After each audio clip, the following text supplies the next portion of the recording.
So, one obvious question, General Alexander, is what you'd say to people who, following the Edward Snowden revelations, worry about private companies working so closely with the government in these digital spaces where we all live our personal lives, do our work.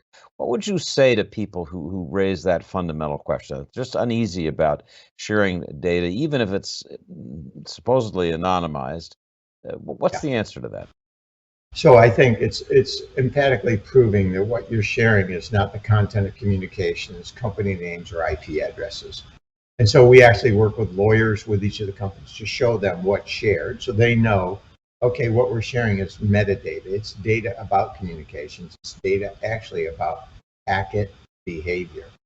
So when you think about it, we're talking about beaconing traffic. We're talking about things the adversary is doing and sharing threat-related data. We don't care about the communications and what people are doing. To be quite candid, it's really what's the threat doing to hurt this country or to hurt that company. So I think in this regard, companies already have some level of authority to look at what's going on in their network. We want to help them do their job. We don't want to look at the communications, but we want to help them see the behaviors of things that are going on and share those in a metadata form. So in our product, all of the information that belongs to the company stays on the company premise or in their within their domain, so they control all that data.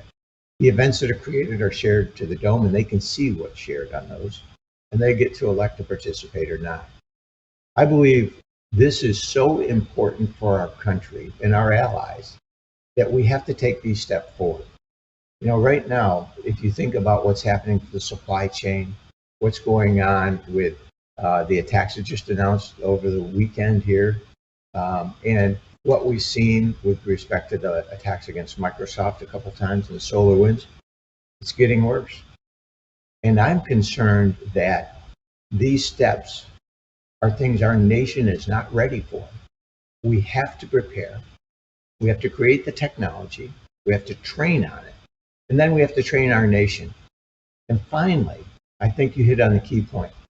We have to show people that what we're doing is appropriate for everyone. This is not an area where people want to look at your communications, want to invade anybody's privacy. They want to understand who's invading your privacy and stealing your intellectual property and your money. So it's just the opposite. But we have also thought about a separate secure world. You set that up and then have two worlds. But I think eventually everybody will coalesce into this, what we just described.